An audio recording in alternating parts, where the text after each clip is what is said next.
स्वाध्याय इयत्ता 9वी जलसुरक्षा घटक 3 जलव्यवस्थापन प्रकरण 1 पाणी जीवनाचा आधार। पाणी आणि सजीवसृष्टी यातील संबंध स्पष्ट करा। पृथ्वीवरील बहुविध रत्नांपैकीच पाणी ही महत्त्वाची नैसर्गिक साधनसंपत्ती आहे। या पृथ्वीतलावरील सर्व जीवांची निर्मिती ही पाण्यामधूनच झालेली आहे। वनस्पती व प्राणी यांचा जीवनाधार स्रोत हा पाणी आहे।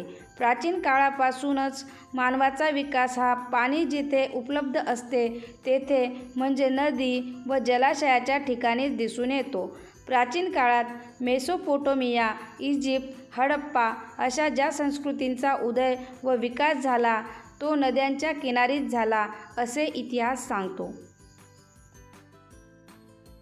फाल्कन मापदंडानुसार पाणी टंचाई तीव्रता विभागणी कशी करतात? फाल्कन मापदंडानुसार दरवर्षी दरडोई 1700 घनमीटरपेक्षा जास्त पाणी जर उपलब्ध असेल तरच तो प्रदेश पाण्याच्या बाबतीत सुस्थितीत मानला जातो। पाण्याची वार्षिक दरडोई उपलब्धता 1000 घनमीटरपेक्षा कमी असेल तर पाण्याच्या दुर्मिळतेचा लोकांच्या जीवनमानावर दुष्परिणाम होतो। हीच पाण्याची वार्षिक दरडोई उपलब्धता 500 घनमीटरपेक्षा कमी झाली असेल तर ती प्राणी जीवनासही अडचणीची असते।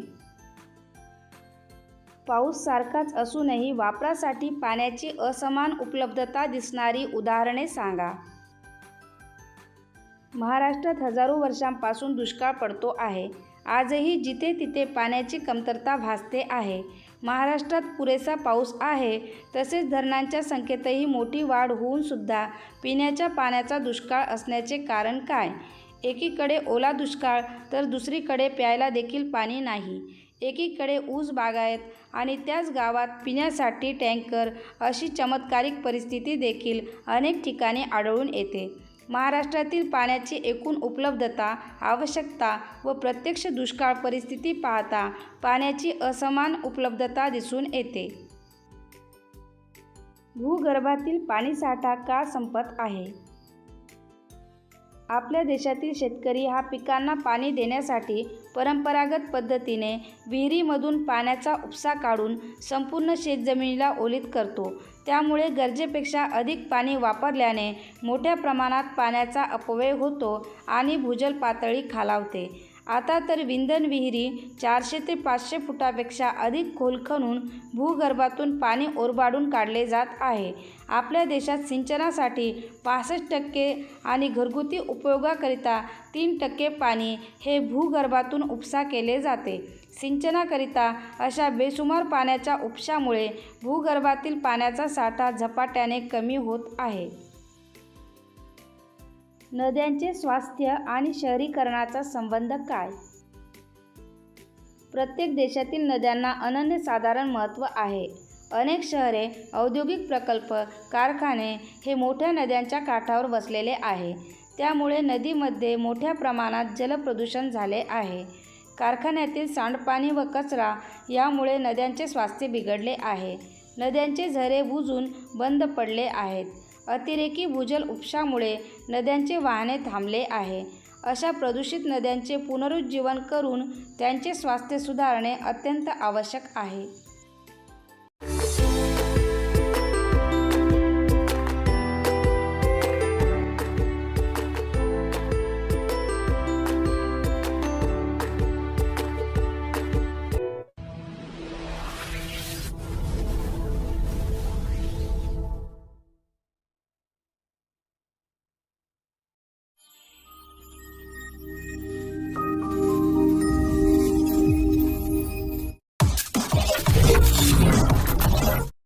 स्वाध्याय इयत्ता 9वी विषय जलसुरक्षा घटक 3 जलव्यवस्थापन प्रकरण 2 आपला पाणी वापर। पाणी वापराचे एकूण प्रकार सांगा। पाणी वापराचे एकूण 7 प्रकार आहेत. दैनंदिन घरगुती वापर, शेती सिंचन आणि उद्योग, वीज निर्मिती, मासेमारी, जलवाहतूक, पर्यटन, पर्यावरण रक्षण। घरगुती पाणी वापर म्हणून आपण पाणी कसे वापरतो? मनुष्य प्राणी हा पाण्याचा सगळ्यात मोठा उपभोक्ता आहे. त्यामुळे विविध गोष्टींसाठी तो पाण्याचा वापर करत असतो.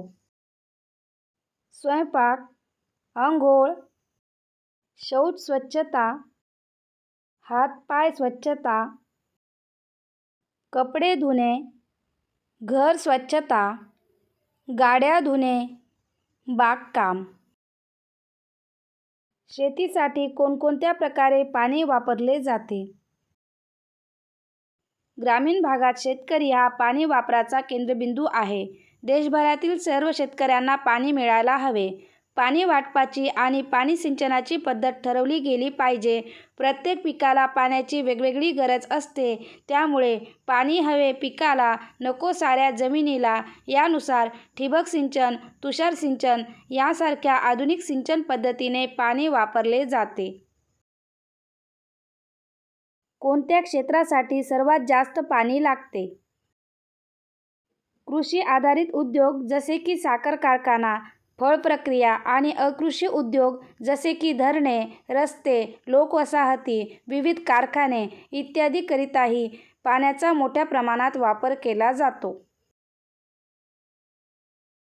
पर्यावरण रक्षण आणि पाण्याचा संबंध सांगा. सजीव सृष्टीमधील सर्व प्राणीमात्रांना पिण्यासाठी पाण्याची आवश्यकता आहे. तसेच शेतातील पिके, वने आणि विविध वनस्पती यांनासुद्धा पाण्याची गरज आहे. माती व खडकांनी बनलेली भूरूपे देखील पाण्यामुळे प्रभावित होतात. एकूणच काय तर पाण्याशिवाय सजीव सृष्टीचे अस्तित्वच नाही. केवळ पाण्यामुळेच निसर्गातील सर्व जैविक अजैविक घटकात संतुलन राहते आणि वनस्पती, प्राणी, पक्षी, कीटक या निसर्गातील अन्नसाखळीच्या रक्षणासाठी मदत होते. पाण्याचा व्यवसायासंबंधी वापर सांगा. कृषी मालावर आधारित उद्योगांना पाण्याची गरज मोठ्या प्रमाणावर असते. उदाहरणार्थ साखर व गूळ कारखाना, फळ प्रक्रिया, दुग्ध व्यवसाय. अकृषिक उद्योग, धरणे, रस्ते, लोकवसाहती, विविध कारखाने इत्यादींसाठी देखील पाण्याचा वापर केला जातो. मासेमारी आणि मत्स्यपालन व्यवसायासाठी पाण्याचा वापर केला जातो. जलवाहतूक व पर्यटन व्यवसायामध्ये देखील पाण्याचा वापर केला जातो.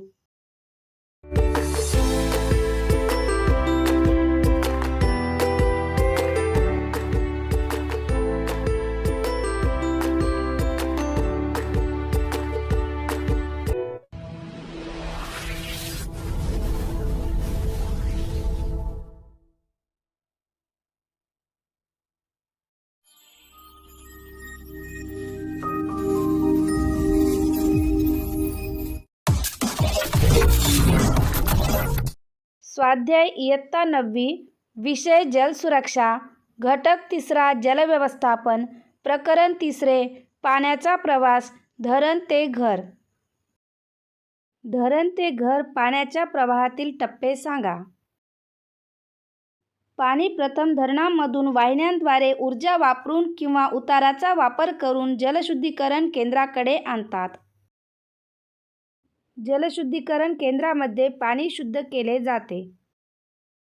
जलशुद्धीकरण केंद्रातून पाणी पाण्याच्या टाकीपर्यंत पोहोचवले जाते.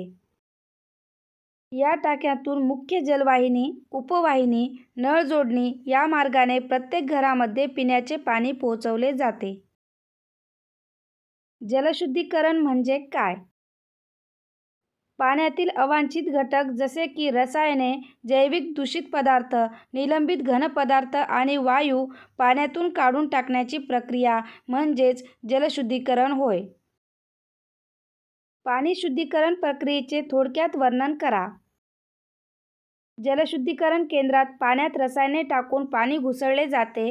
पाण्यातील गाळ खाली बसल्यानंतर पाणी गाळून घेतले जाते.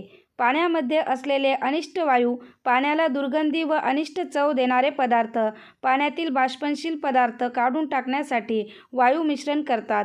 त्यानंतर जंतुनाशके वापरून पाणी शुद्ध केले जाते. पाणी शुद्धीकरण प्रकल्प देखभाल व्यवस्था कशी असते? पाणी पुरवठ्याची व्यवस्था योजनेच्या खर्चानुसार सामान्यतः बांधकाम पूर्ण होईपर्यंत सरकारकडे असते, परंतु सर्व काम पूर्ण झाल्यावर ती ग्रामपंचायत, नगरपालिका किंवा महानगरपालिका यांच्याकडे दिली जाते. पाण्याचे परीक्षण करून शुद्धीकरण प्रक्रिया योग्यतेने होत आहे का, सर्व रसायने योग्य प्रमाणात घातली जात आहेत की नाहीत, किलाटके व क्लोरीन यांचा साठा पुरेसा आहे की नाही, यंत्रे, पंप इत्यादींची संख्या इत्यादी सर्व बाबींकडे काटेकोरपणे लक्ष दिले जाते. पंपापाशी असलेले चालक, रसायनतज्ज्ञ, यंत्रज्ञ, तंत्रज्ञ या सर्वांच्या कार्यावर विशेष लक्ष दिले जाते.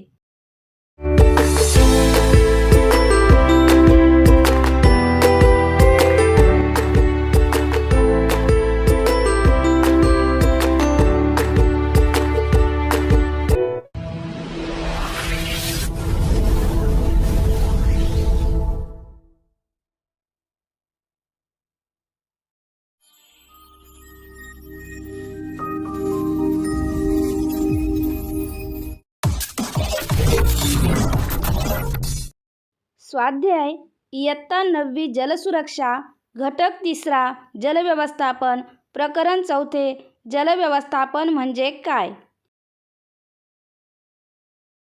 व्यवस्थापन म्हणजे काय ते उदाहरणासह स्पष्ट करा. एखादी कृती किंवा कार्य पूर्ण करण्यासाठी उपलब्ध परिस्थिती, सोयी व साधनांचा नियोजनबद्धपणे वापर करणे म्हणजे व्यवस्थापन होय. शाळेशी संबंधित म्हणजेच शाळेचा अभ्यास, शाळेत वेळेवर जाणे, तयारी करणे, अभ्यास करणे इत्यादी गोष्टींसाठी वेळ, अभ्यास, मार्गदर्शन, घरातून मिळणारी मदत या सर्व गोष्टींचे नियोजन करावे लागते. हे नियोजन शिस्तबद्धपणे करावे लागते. या नियोजनाला व्यवस्थापन म्हणतात. जलव्यवस्थापनाची गरज स्पष्ट करा. सुरुवातीच्या काळामध्ये मनुष्य पिण्यासाठी व स्वतःची गरज भागविण्यासाठी पाण्याचा वापर करीत होता. पुढे शेतीचा शोध लागल्यानंतर शेतीसाठी पाण्याचा वापर करू लागला. औद्योगिक क्रांतीनंतर उद्योगधंदे व इतर पूरक व्यवसायासाठी पाण्याचा वापर वाढला. नद्यांवर लहान मोठी धरणे बांधून पाण्याची साठवणूक करण्याचे धोरण अवलंबले, ज्यामुळे काही प्रमाणात पाण्याची उपलब्धता निर्माण झाली खरी, पण आधुनिक कार्यामध्ये माणसाच्या विकासाची भूक वाढू लागल्यामुळे या नैसर्गिक साधनसंपत्तीचा मोठ्या प्रमाणात ऱ्हास होऊ लागला आणि आता एकूण जगातीलच पाणीसाठ्याची स्थिती दिवसेंदिवस चिंताजनक बनत चालली आहे. जलव्यवस्थापन करताना कोणकोणत्या अडचणी येतात? जलव्यवस्थापन करताना खालील अडचणी येतात. पाण्याचा अयोग्य व बेसुमार वापर, नागरीकरण व पाण्याची वाढती मागणी, नियोजनाचा अभाव, जलप्रदूषण, जलसिंचन क्षमतेचा अपुरा वापर, दुष्काळाचे संकट. जलव्यवस्थापन करण्यासाठी महत्त्वाचे उपक्रम कोणते? जलव्यवस्थापन करण्यासाठी खालील महत्त्वाचे उपक्रम आहेत. जलसंधारण, भूजल पुनर्भरण, जलप्रदूषणास आळा घालणे, शेती क्षेत्रात पाण्याचा काटकसरीने वापर करणे, लोकसहभाग वाढवणे, सांडपाण्याचा पुनर्वापर, सिंचन क्षमतेचा पूर्ण वापर करणे, जललेखा परीक्षण करणे, जलसाक्षरता. ग्रामीण व शहरी भागात पाण्याची बचत कशी करता येईल? ग्रामीण व शहरी भागात खालीलप्रमाणे पाण्याची बचत करता येईल. बागेला किंवा शेताला सूर्योदयापूर्वी आणि सूर्यास्तानंतर पाणी द्यावे. सांडपाण्याचा उपयोग बागेतल्या झाडांसाठी करावा. भाज्या, फळे इत्यादी वाहत्या नळाखाली धुण्यापेक्षा भांड्यात पाणी घेऊन धुवाव्या. बादलीत पाणी घेऊन अंघोळ करावी. शॉवरखाली किंवा नळाखाली अंघोळ करू नये. भांडी घासताना बादलीत पाणी घेऊन घासावीत. नळाच्या तोटीखाली भांडी घासू नये. पाण्याची टाकी बऱ्याच वेळा भरून वाहत असते. ती भरल्यावर नळ आपोआप बंद होणारी यंत्रणा बसवून घ्यावी. घरातल्या फरशा व जिने मोटारसायकल, गाड्या इत्यादी नेहमीच पाण्याने धुवू नये. ओल्या फडक्याने पुसल्याने देखील काम होते.